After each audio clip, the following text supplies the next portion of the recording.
Well, back on the 57. Started putting the full floor pans in. It's really fun mating this up to the rotted, twisted body. But it's all spot welded in on the bottom.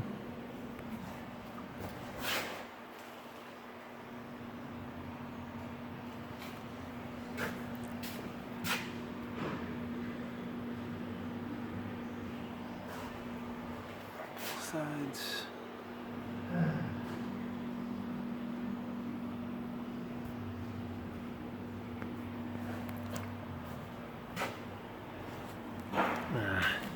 Handy dandy old school panel spotter here.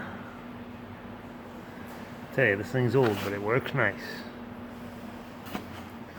Got that at a estate sale, I think it was 150 bucks.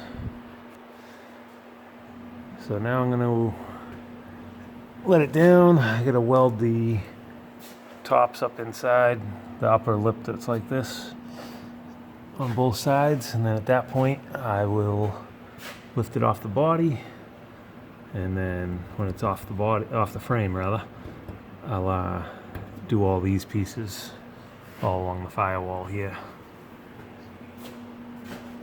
So it's gonna be lined up a little bit better.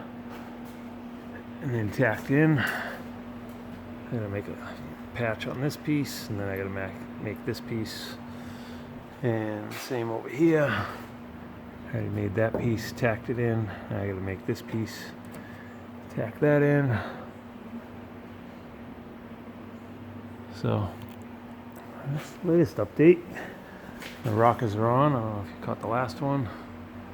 The rockers are all tacked into place. Both sides. So we're getting there. And the dog legs are tacked into place around these perfect rear doors.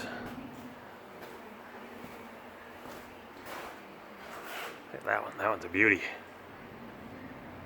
But it was good enough to get an alignment on it. So yeah, look at that. Almost factory spot welds. There we go. Alright, check back later. Thanks for watching.